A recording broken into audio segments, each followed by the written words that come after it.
Assalamualaikum. Welcome back to my YouTube channel.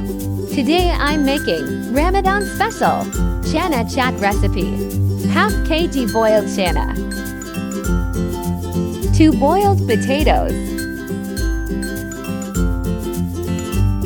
1 medium-sized onion, 2 cucumber, 2 medium-sized tomatoes, yogurt, green chutney,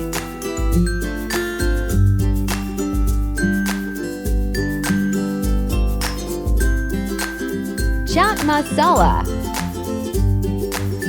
salt.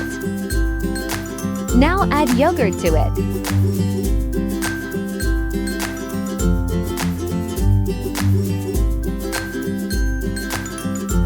Mix all the ingredients. Chaat is ready, now serve and eat. Like, comment and subscribe. Thanks for watching. Allah hafiz.